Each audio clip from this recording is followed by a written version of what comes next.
Vamos a hablar hasta dónde debo aguantar con el tema de pareja y por qué usted debe saber hasta dónde aguantar.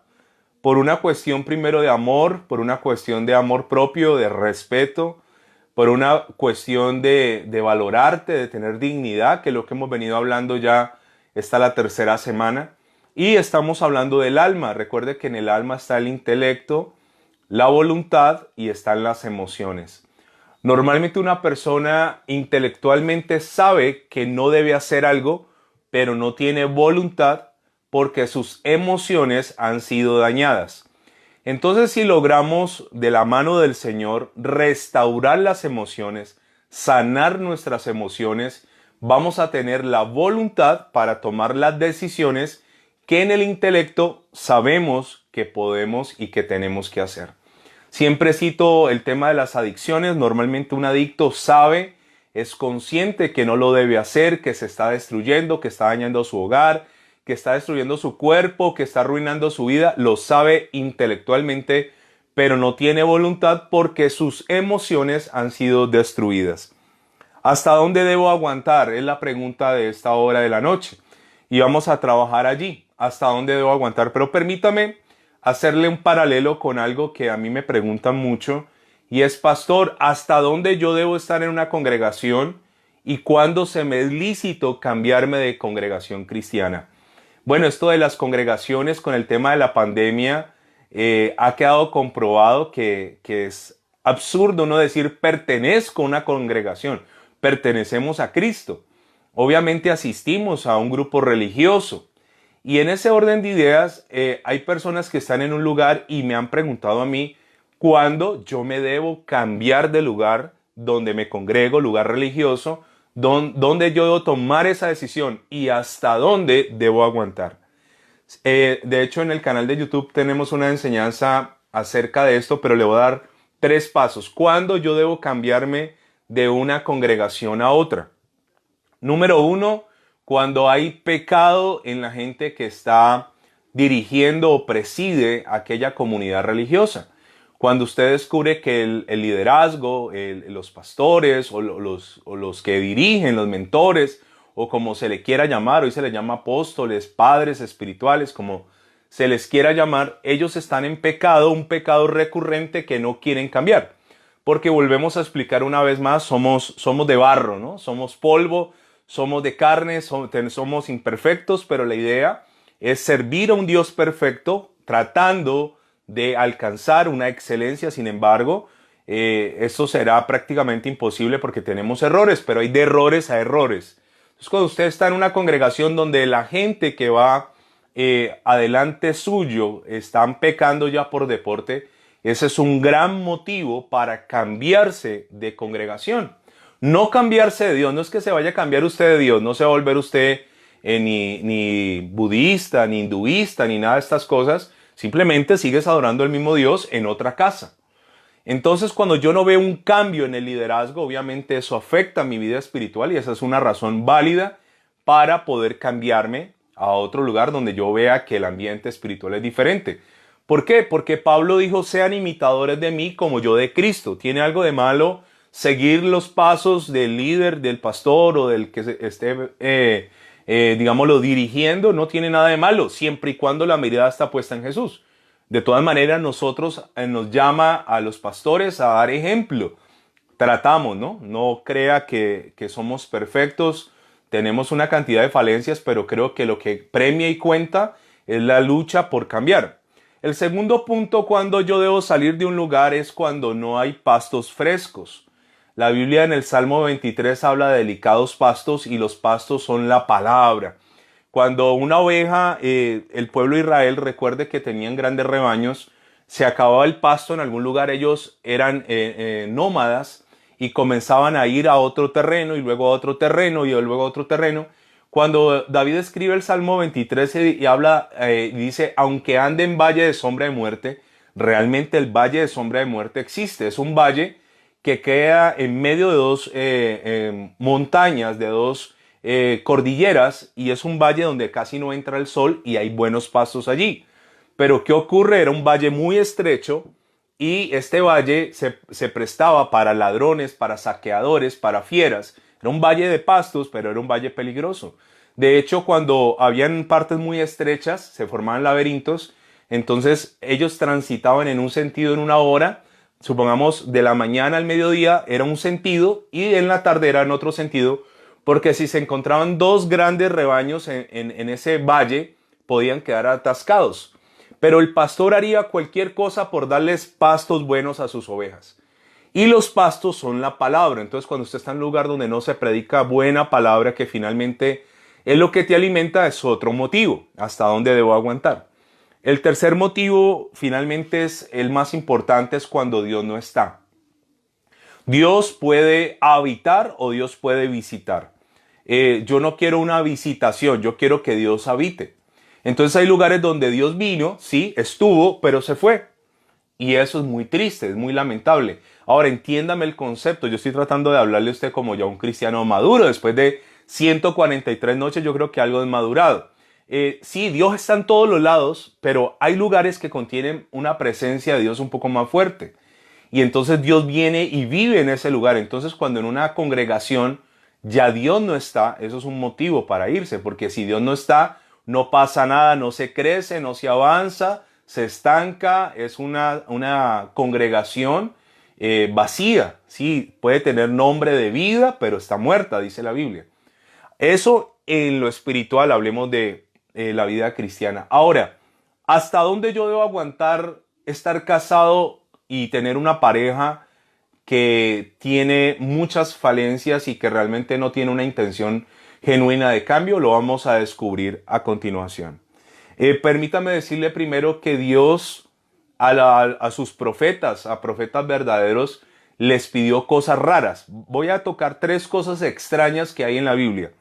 Por ejemplo, al profeta Ezequiel, Dios le pidió que durmiera hacia un lado 390 días. Yo no sé cómo se sentiría Ezequiel durmiendo para el mismo lado 390 días.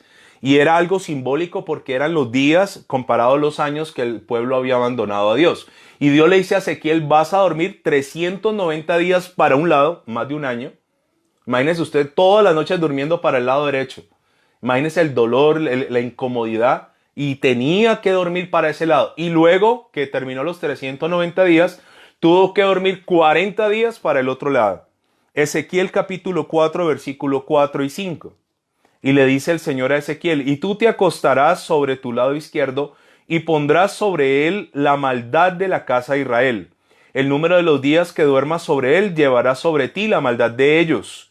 Y yo te he dado los años de su maldad por el número de los días, 390 días. Y así llevarás tú la maldad de la casa de Israel.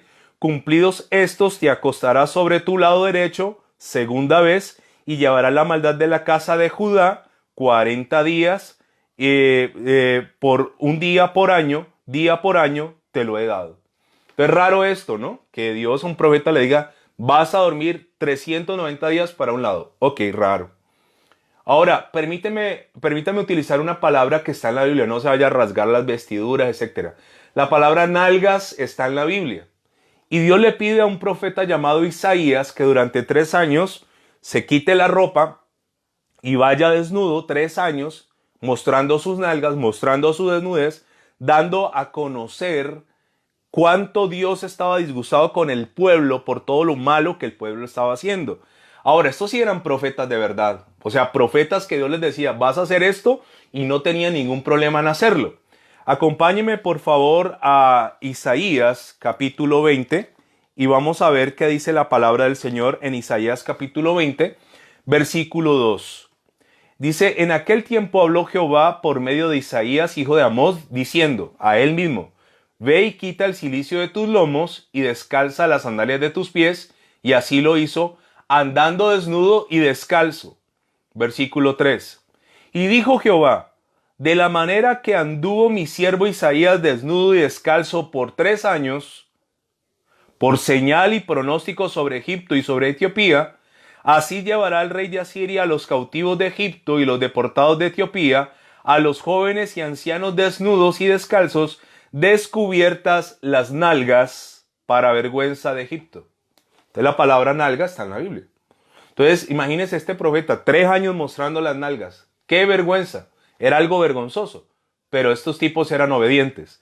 Ahora Dios a Isaías le dice, ahora tú vas a hacer una harina, vas a preparar, le dice a Ezequiel también que va a preparar una comida y que esa comida la va a cocinar en medio de excremento humano, o sea, unas cosas raras. Y él dijo, no, Señor, no soy capaz. Entonces, bueno, en medio de excremento animal. Y esta gente cumplía lo que Dios le pedía que hiciera. Pero el tercer ejemplo que tiene que ver con la relación de pareja es que Dios le va a pedir a un profeta que se case con una prostituta. Y usted lo ha escuchado muchísimas veces. Es el profeta, si Jeremías se le dice que es el profeta llorón, este es el profeta gomelo. Es el profeta Oseas. Acuérdese siempre esa palabra, Oseas. Y Dios le pide a Oseas que se case con una prostituta. Y lo que le pidió a Ezequiel, pues terrible dormir hacia un lado. Lo que le pidió a Isaías, terrible. Pero lo que le pide a Oseas es muchísimo más terrible. Prefiero andar 3 años desnudo que casarme con una prostituta. Pero Dios al profeta le pide y el profeta simplemente obedece. Acompáñeme por favor a leer Oseas capítulo 1, versículo 2. En el principio de la palabra de Jehová por medio de Oseas, dijo Jehová a Oseas, ve y tómate una mujer fornicaria e hijos de fornicación, porque la tierra fornica apartándose de Jehová. ¿Qué le dice Dios? Tómese una mujer fornicaria. En otra versión dice una prostituta, una ramera. La Biblia compara el pecado de fornicación con prostitución. Versículo 3. Fue pues y tomó a Gomer, hija de Diblaim, la cual concibió y le dio a luz un hijo. Ella le da 3 hijos. Uno se llama Jezreel, que es el mismo que usted escucha de la viña de Nabot en el tiempo del profeta Elías y el profeta Eliseo, cuando Jezabel se queda con esa viña. Jezreel, la niña se llama Reuma y el otro muchacho se llama Loami. 3 hijos tiene el profeta Oseas con una prostituta. ¿Cómo se llamaba la prostituta? Gomer. Ahora, vamos a contextualizar. Estar casado con una prostituta o estar casado con un prostituto. El pecado de fornicación en la Biblia es considerado prostitución. Ahora, nos metemos en la cabeza que prostituta es la mujer que va, que se para en una esquina a esta hora de la noche. No. Hay mujeres que tienen su marido, pero se dedicaron a prostituirse.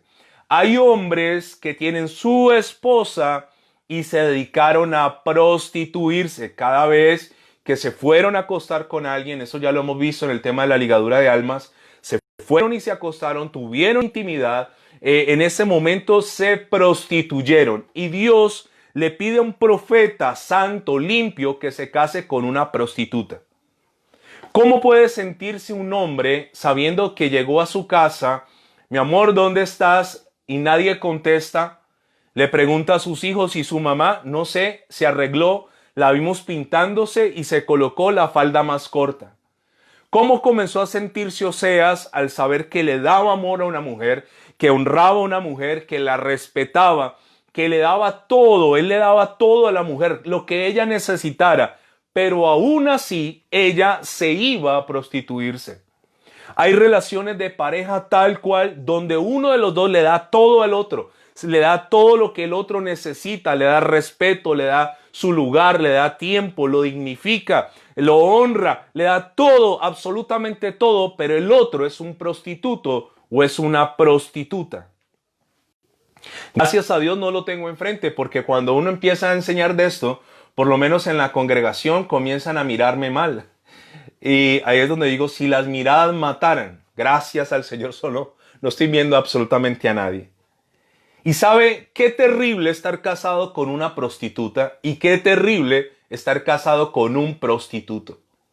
Hay hombres que literalmente se pegan de un palo de escoba con falda. Literal, uno dice, wow, pero si la esposa es bonita, ¿por qué anda con esta otra? Porque son prostitutos. Son hombres que no van a dejar la prostitución. ¿Qué le ocurrió a Gomer? Gomer, a pesar de que Oseas le daba todo, apenas Oseas se descuidaba, Gomer se iba. Y qué dolor para el profeta, ya tenía 3 hijitos, Jezreel, la niña se llamaba Ruana y Ruama, y el niño se llamaba Loami. Y tenía 3 hijitos y sus hijitos comenzaron a ver la prostitución de su mamá. Ahora, el Señor dice en el versículo 5, dice, porque su madre, se prostituyó. La que les dio a luz lo deshonró. Está hablando de esta mujer que no sabe honrar un hogar. Porque dijo, iré tras mis amantes, dijo ella, que me dan mi pan y mi agua, mi lana, mi lino, mi aceite y mi bebida. Ella colocaba unos parapetos, ella colocaba unas excusas para prostituirse. Iré a donde me dan mi lino, mi aceite, mi pan, mi bebida. Pero le quiero decir que Oseas le daba todo. ¿Hasta dónde yo debo estar con una persona a la cual yo le doy todo? Y soy consciente que le doy la calidad que se merece, le doy el lugar que se merece, le doy esa honra que se merece. Y esa persona se comporta como una prostituta o como un prostituto, porque yo aquí no puedo inclinarme a atacar a la mujer. Esto es de parte y parte. De hecho, el tema de la promiscuidad lastimosamente está casi parejo. Antes era más a los hombres, pero la mujer equivocadamente se cansó y cree que haciendo lo mismo, entonces ella se va a sentir mejor. No, se va a sentir más vacía, más miserable al igualarse con un prostituto.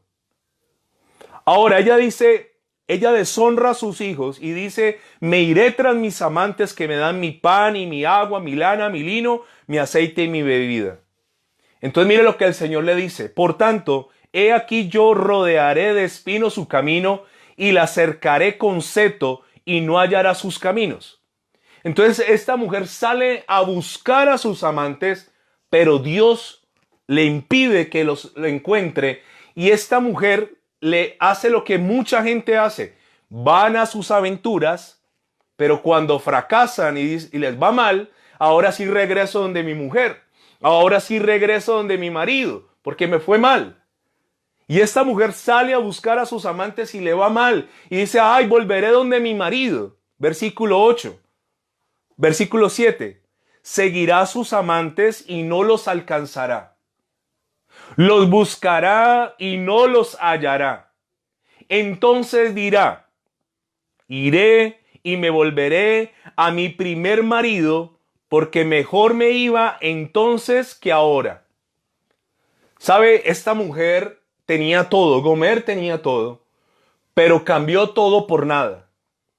La gran pregunta de esta hora de la noche es, si tú eres consciente que has sido como seas, dándole todo a tu pareja, le has dado todo, le has aguantado todo, has estado allí, has sido incondicional en las buenas, en las malas, en la enfermedad, en la salud, en la abundancia, le has dado todo y esta Gomer se ha ido. Ahora Gomer se ha ido y dice, salió tras sus amantes, pero no los encontró. Por el versículo que la cercaría con seto, Dios llenaría su camino de espinos. A veces cuando yo me encuentro en una consejería, una mujer desesperada por un marido prostituto, un marido con los perros, un marido sin vergüenza, yo le digo, ore así, que el Señor coloque espinos, que coloque setos, que el Señor no permita que haya los caminos con su amante. Pero esta sinvergüenza va, no los halla, y mire lo que dice, versículo 7, lo voy a volver a leer, de Oseas 1. Y dice, seguirá a sus amantes y no los alcanzará, los buscará y no los hallará. Entonces dirá, iré y me volveré a mi primer marido, porque mejor me iba entonces que ahora.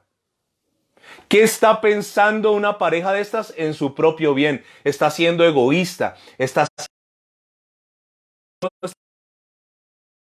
Vuelve porque te ama. No vuelve porque te valora. No vuelve porque sabe que te ha hecho daño. Vuelve porque te necesita. Y que a mí me usen no significa que a mí me amen. Vuelve Gomer a Oseas no porque lo ama, sino porque no encontró los amantes. Cuando usted detecta que su pareja tiene un amante, comience a orar y comience a declarar división y que ellos dos se dividan y que ellos dos no se entiendan y que esa relación fracase y el tipo volverá, pero no es una garantía que vuelva a reconquistarte y vuelva arrepentido. Ahora, dice el versículo 8, y ella no reconoció que yo le daba el trigo, el vino y el aceite, y que le multiplicaba la plata y el oro que ofrecía a Baal. ¿Qué hacía esta mujer? Todo lo que Dios le daba a ella, se lo ofrecía luego a Baal. Baal es el demonio que la gente en el tiempo de Israel le atribuían en la lluvia, lo conocían como el dios del trueno, el dios de la lluvia. Baal y Acera, Baal hacía llover, Acera la fertilidad. Recuerden el tiempo de Elías, había una disputa, adoren a Jehová o adoren a Baal, ¿y cuál de los dos haría llover? Entonces Dios trajo sequía. Cuando Elías hace cerrar los cielos, por 3 años y medio les estaba demostrando que por Baal no llovía, sino por Jehová. Pero esta Gomer, todo lo que Dios le da, lo usa para lo malo. Hay hombres con este espíritu de Gomer, si se puede decir así, que lo que la mujer le da es para lo malo, lo que el marido le da es para lo malo, las atenciones, la abundancia, los bienes materiales, son sinvergüenzas por naturaleza.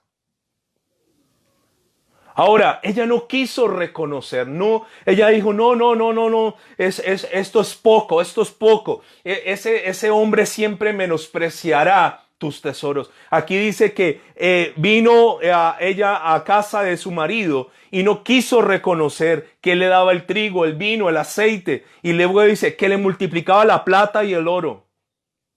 Ahora, ¿qué va a hacer Dios con Gomer? Dice el versículo 9, por tanto yo volveré y tomaré mi trigo a su tiempo y mi vino a su sazón y quitaré mi lana y mi lino que había dado para cubrir su desnudez. Y ahora descubriré yo su locura delante de los ojos de sus amantes y nadie la librará de mi mano. ¿Sabe una cosa? ¿Por qué Dios se le ocurre, listo, que Dios lo mande a uno a mostrar las nalgas? ¿Por qué a Dios se le ocurre mandar a un profeta a casarse con una prostituta? Porque Dios a través de eso le estaba diciendo al profeta, así es la gente conmigo.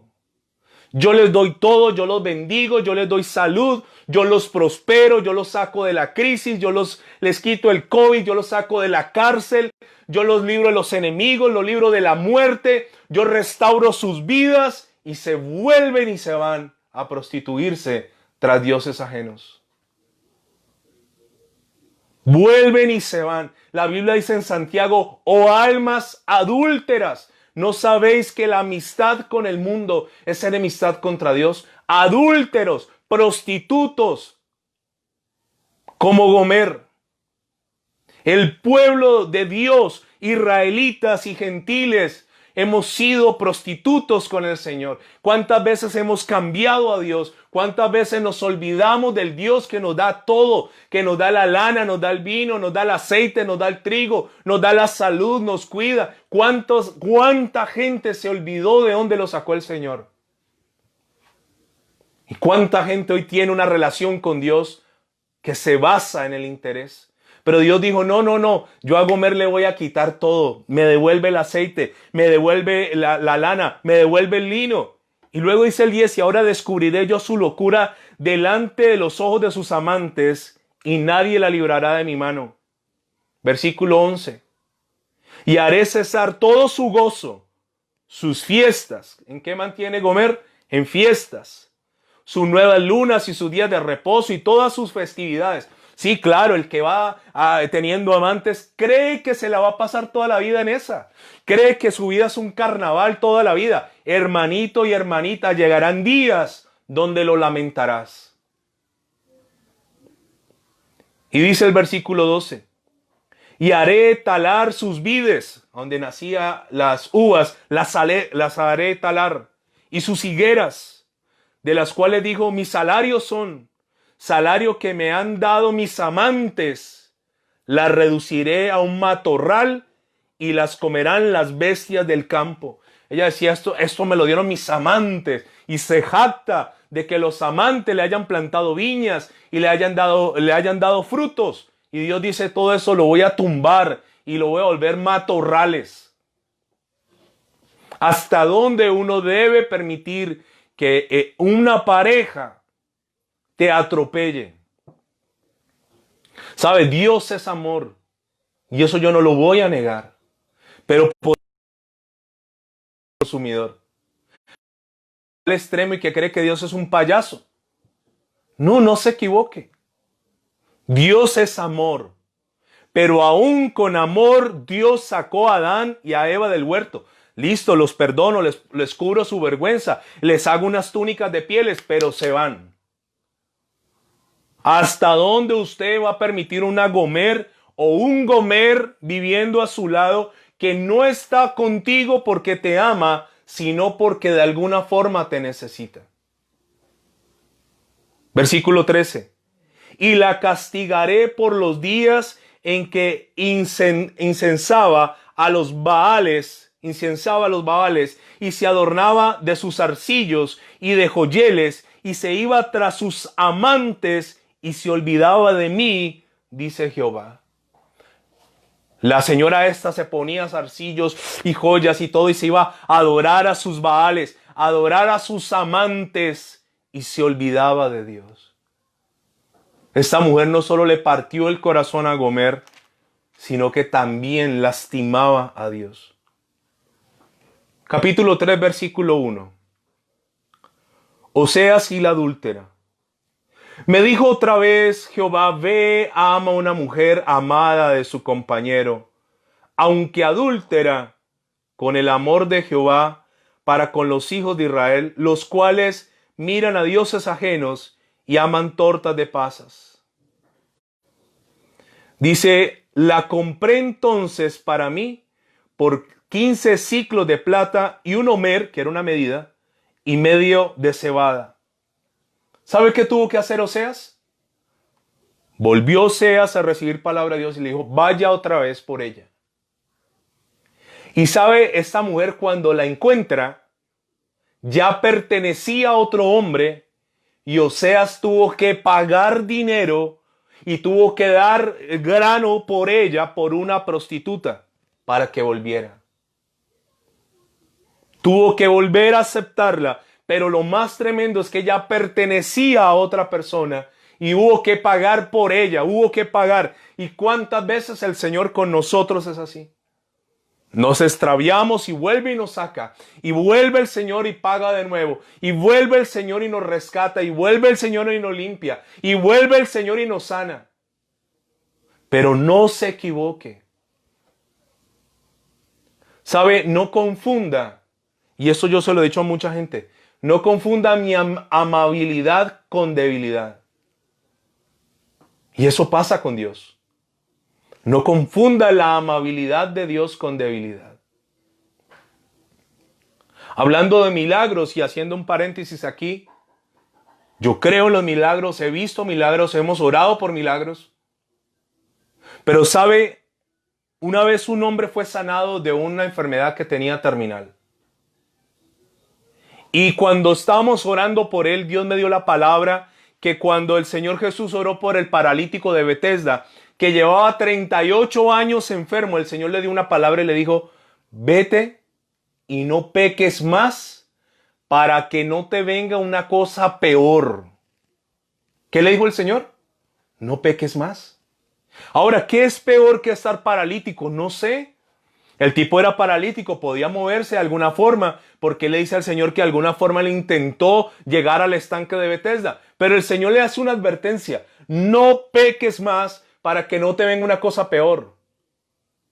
Y hay gente que ha recibido un milagro, hay gente que ha sido restaurada, hay gente que ha sido sanada, hay gente que fue limpia y no constituyen de nuevo y les viene algo peor. Escúcheme. Ahora, Dios a mí me rescató de las adicciones, entonces yo volveré a recaer para que me vuelva a rescatar. No, qué peligroso es eso. Ese hombre que Dios lo sanó, yo le di esa palabra, le dije, mire, voy a darle una palabra con su milagro. Finalmente el tipo dio testimonio en la congregación, pero tiempo después falleció, porque volvió a las andadas. ¿Sabe? Gomer no quiso valorar lo que Dios le dio. Y ahí mismo en Oseas, capítulo 4, versículo 6, dice, mi pueblo fue destruido porque le faltó conocimiento. Por cuanto desechaste el conocimiento, yo te echaré del sacerdocio, porque olvidaste la ley de tu Dios, también yo me olvidaré de tus hijos. ¿Qué le faltó al pueblo? Conocimiento. Y la falta de conocimiento lo llevó ¿a qué? A perderse. Ok. Primera de Corintios capítulo 7. Vamos a ver si alcanzamos a llegar hasta donde quiero llegar en esta hora de la noche. Primera de Corintios capítulo 7 me habla de los problemas del matrimonio. Ayer los tocamos. Y mi pregunta es, ¿hasta dónde una mujer debe aguantarse un hombre que no la ama, que no la dignifica, que no la honra, que no la respeta, que no le es fiel, que no tiene ningún interés en ella? ¿O hasta dónde un hombre debe aguantarse una mujer así? Entonces, dentro de las cosas que hemos aprendido en la iglesia, y yo esto lo voy a decir respetuosamente, Dios sabe que mi intención con esto no es ofender a nadie. Espero no ofender a nadie. Prácticamente imposible. Espero que sea utilizado para bien y que no sea mal interpretado. Pero escúcheme, hay gente que porque es cristiano evangélico le obligan a estar casado con una persona que no tiene propósito. Una persona que le ha hecho hasta para vender. Y mi pregunta es, ¿será que Dios, que es bueno, que es justo, que conoce el corazón tuyo, que conoce tus motivaciones, que conoce tus sacrificios, que conoce tu entrega a la relación, que conoce tu lealtad, tu fidelidad, tu transparencia? ¿Será que ese Dios está complacido de que estés al lado de una persona a la cual no amas, no disfrutas, te amarga, te hace la vida a cuadritos, te humilla, juega contigo? ¿Será que es que Dios dice, y te toca quedarte allí? Primera de Corintios capítulo 7, versículo 10. Está hablando Pablo y dice, pero los que están unidos en matrimonio, y quiero que usted subraye esta palabra, mando, no yo, sino el Señor, que la mujer no se separe del marido. ¿Estamos claros? No se separe. Ahora hay una opción. Y si se separa, quédese sin casar o reconcíliese con su marido y que el marido no abandone a su mujer. Perfecto. Aquí me está hablando de una pareja de creyentes verdaderos que tienen problemas. Pero el Señor dice, no se separe, pero si se separa, quédese sin casar o reconcíliese con un marido que vale la pena. Reconcíliese. ¿Sabe que antes de firmar el divorcio hay un paso que se llama separación? ¿Sabe que cuando hay parejas que ya se están dando duro, se maltratan, se humillan delante de los niños, el paso más saludable allí es una separación? ¿Una separación es un divorcio, pastor? No. ¿Está usted promoviendo el divorcio? No. Yo quisiera matrimonios felices. Yo quisiera matrimonios duraderos. Soy un defensor acérrimo de los matrimonios. Soy un defensor de los hogares. Soy un defensor de la vida de pareja feliz en los parámetros del Señor. Ahora, cuando ya se cruzan los límites, hay menosprecio, hay maltrato, hay humillación, se pierde la dignidad, se pierde la vergüenza, se pierde el diálogo, se pierde una cantidad de cosas. Llega la desconfianza, llega la amargura, llegan los celos, llega este amor tóxico que hablábamos ayer, que ya no es amor, sino que es una adicción. Entonces en ese momento el Señor dice, sepárense. ¿Sabe que nosotros algunas parejas que han estado en crisis les hemos dicho, sepárense? Yo no estoy diciendo divórciese, le estoy diciendo sepárese. ¿Qué es separarse? Tómese un tiempo. ¿Qué es tomarse un tiempo? Hay un distanciamiento. Nos dejamos de ver, nos dejamos de hablar y seguramente en ese tiempo nos vamos a hacer falta, nos vamos a extrañar, nos vamos a dar cuenta que no solo ella es la culpable, sino yo también soy el culpable. Y nos vamos a dar cuenta que si nos amamos y nos extrañamos, pues vamos a hacer cualquier cosa para arreglar la situación. No sé por qué los creyentes le tenemos tanto miedo a una separación. ¡Ay, se separaron! No, puede ser bueno. Tomar distancia a veces es sano. A veces estar enfrascado en una casa 24 horas peleando. Mire, ¿qué ha dejado la pandemia? Una cantidad alarmante de divorcios a nivel global. Seguramente cuando se acabe la pandemia, lo que más el mayor trámite van a ser los divorcios. Entonces, cuando una pareja está conviviendo y es una riña, como lo veíamos ayer, ambos son orgullosos, ninguno de los dos ceden, ninguno de los dos se doblega, ninguno de los dos ama como Cristo amó a la iglesia con un amor sacrificial, sepárese. No divórciese. No me confunda. Gracias a Dios esto queda aquí grabado. No malinterprete. Sepárese. Ahora, si no se puede arreglar, pues no se vuelva a casar. Listo, no me vuelvo a casar. O reconcíliese con su marido. Pero vuelvo y le explico. Estoy hablando de una pareja de gente creyente, verdaderos creyentes. Pero confundimos incrédulo con mundano. No, incrédulo puede ser alguien de la iglesia. Pero a continuación, Pablo va a hablar lo que ocurre cuando hay un creyente con un incrédulo. Y es que incrédulo no es un mundano. Eso nos lo enseñaron mal. Tomás era un apóstol de los 12. Tomás vio milagros, vio la resurrección de mucha gente, la multiplicación de los panes, de los peces. El Señor caminó sobre las aguas. Tomás estaba allí. Sin embargo, cuando le dijeron que el Señor resucitó, dijo, no creo hasta que no meta el dedo en su costado, no creeré. Y el Señor luego se aparece y le dice a Tomás, Tomás, no seas incrédulo, sino creyente. Entonces creemos que incrédulo es el mundano. No, incrédulo puede ser el que toca la guitarra en la alabanza o la batería, o el que predica, o el líder, o el ujier. Uno que está en la congregación puede ser un incrédulo. Tomás era apóstol, pero era incrédulo. Entonces, ¿qué ocurre cuando ya hay un yugo entre un creyente y un incrédulo? Versículo 12. A lo demás, yo digo, ahora esto es un consejo ¿de quién? Del Señor. No, de Pablo. Yo digo, no el Señor, que si algún hermano, y él va a hacer una diferenciación aquí, hermano incrédulo. A lo demás, yo digo, no el Señor, que si algún hermano tiene mujer que no sea creyente, hermano, creyente, mujer incrédula, y ella consiente en vivir con él, no la abandone. Y si una mujer tiene marido que no sea creyente y él consiente en vivir con ella, no lo abandone. ¿Por qué razón? Porque el marido incrédulo es santificado en la mujer y la mujer incrédula en el marido. ¿Qué pasa? Como somos dos, formamos un solo río, este río está sucio, este río está limpio, entonces en la medida en que nos unimos, el uno va limpiando al otro.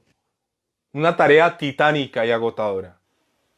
Pues de otra manera vuestros hijos serían inmundos, mientras que ahora son santos.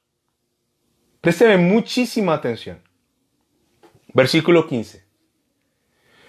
Pero si el incrédulo se separa, o sea, tu pareja no es creyente, es incrédula. Sepárese, pues no está el hermano o la hermana sujeto a servidumbre en semejante caso, sino que a paz nos llamó Dios. ¿Qué está diciendo aquí? Si el hermano tiene una esposa que es incrédula y ella lo deja, sepárese. Y dice que no está sujeto a servidumbre en semejante caso. No aplica sobre esa persona. Versículo 16 dice, porque, ¿qué sabes tú, oh mujer, si quizás harás salvo a tu marido? ¿O qué sabes tú, oh marido, si quizá harás salva a tu mujer? Pero cada uno como el Señor le repartió, Y como Dios llamó a cada uno, así haga. Esto ordeno en todas las iglesias. ¿Qué dice la palabra del Señor? Como a cada uno Dios le repartió. Él viene hablando de los problemas conyugales, que él tiene el don de continencia, etc. Entonces dice, cada uno como el Señor le repartió. Ahora, dice, a paz nos llamó el Señor, dice el versículo 15. Escúcheme. ¿Usted cree que un matrimonio, un hogar, ahora voy a hacer la claridad, porque esto lo ven cientos y miles de personas y lo verán? Entonces, ay, por peleas mínimas nos separamos. No, no, no, no. Ay, porque a ella se le quema el arroz. No. Porque ella no sabe ni hacer un tinto. No. Porque él se dejó engordar en la cuarentena. No. Cuando la palabra habla de una separación, es porque ya hay unas razones bastante fuertes para considerar eso. Razones para separarse. Uno, la infidelidad. Esa es una razón de peso, avalada ante los ojos del Señor. Segunda razón de peso, cuando tu vida corre peligro. Si tú eres una mujer y tienes un marido que te amenaza, que te golpea, que te prohíbe cosas, que es obsesivo, que te ve como una pertenencia de él, todo lo que hemos venido hablando. O un hombre, hay hombres que las mujeres los cascan. Y él llega al trabajo y se medio corre el tapaboca y la boca hinchada. ¿Qué te pasó? No, me golpeé con el filo de la puerta. ¿Sabe? Cuando la vida corre peligro, cuando de verdad, como le dije en un principio, ¿por qué me puedo cambiar de iglesia o de congregación? Cuando esto y esto.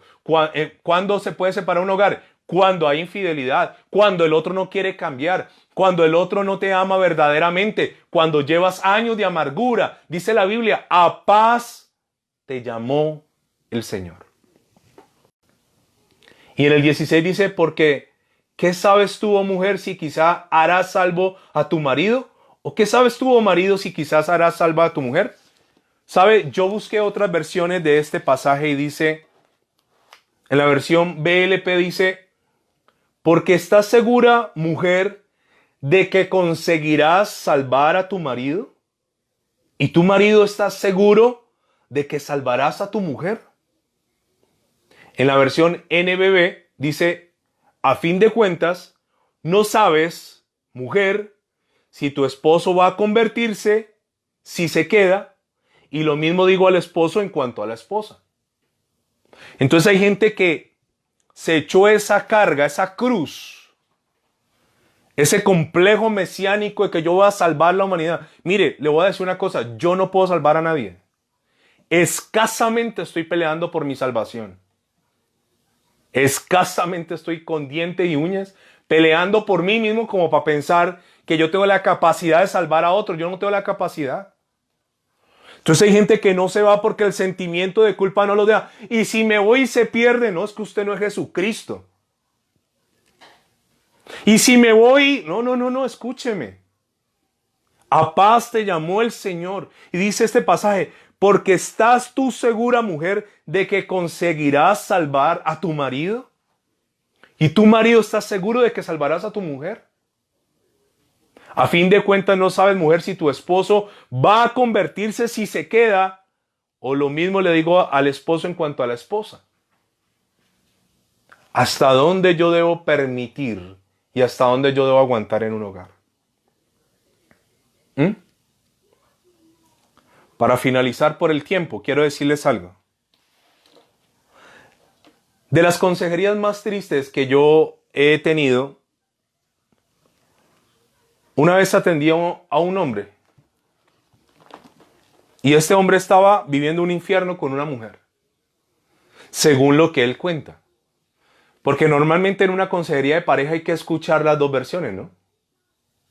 Porque no necesariamente el primero que habla es el que dice la verdad. Pero este hombre me decía estas palabras, me decía, yo estoy casado con ella, pero en el lugar donde me congrego me dicen que yo no me puedo separar. Porque si yo me separo y me meto con otra persona, me pierdo.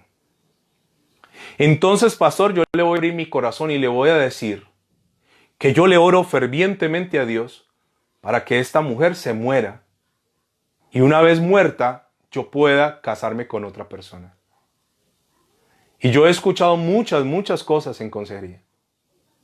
Pero a mí me pareció tan lamentable eso. Yo le dije, ¿tú crees que Dios está escuchando con agrado esa oración? Ahora, como ustedes son tan buenos y tan santos y tan perfectos, rásguense en las vestiduras. Ay, ¿cómo así? ¿Qué cosa tan aterradora? ¿Quién puede pensar eso? Le voy a decir. Hay millones de personas deseando la muerte de su pareja porque no se sienten en la capacidad de dejarlos. ¿Usted cree que Dios no está viendo eso en el corazón? ¿Usted cree que Dios está diciendo, ay, sí, espérame, yo te voy a ayudar a que se muera, que le dé un infarto? ¿Sabe? Hay gente como Gomer.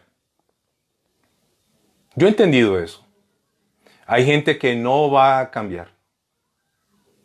Yo soy partidario de una pareja. Sí, claro, Dios puede tocar a esa pareja, pero yo ya te lo he explicado. ¿Cuánto tiempo tomará en que esa pareja cambie? El tiempo en que esa persona así lo decida. No puedes ayudar a alguien que no quiere dejarse ayudar. Y hay gente, hay hombres Gomer, prostitutos, que le voy a hablar con honestidad en esta hora de la noche. Y si hay niños por ahí cerca, tápele los oídos. Hay prostitutos que disfrutan prostituyéndose, permitiendo que otros los manoseen, los toquen, los usen. Son felices y no quieren renunciar a eso. No quieren.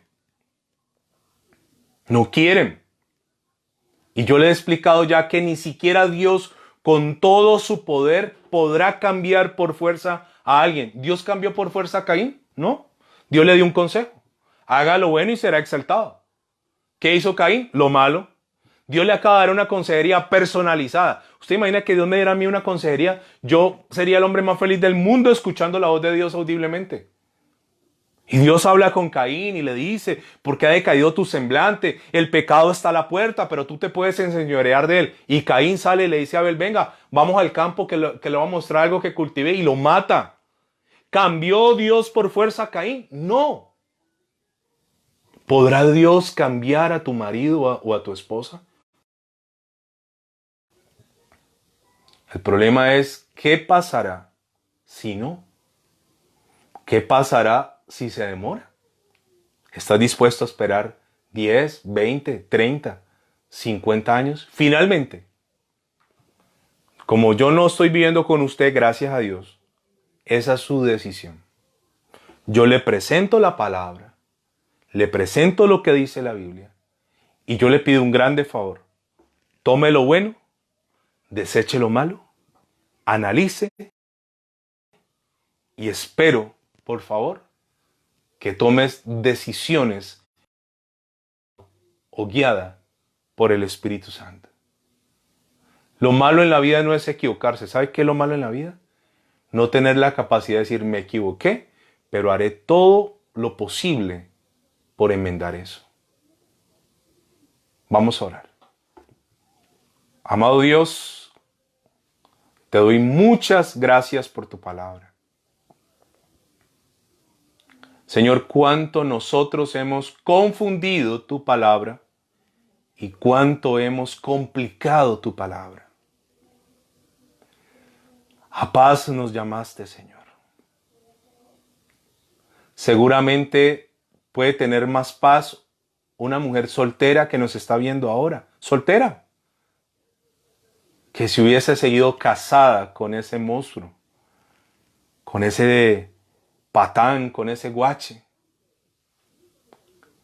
Seguramente hombres que están solteros hoy pueden tener más paz que si hubiesen seguido en ese hogar de humillación, de maltrato.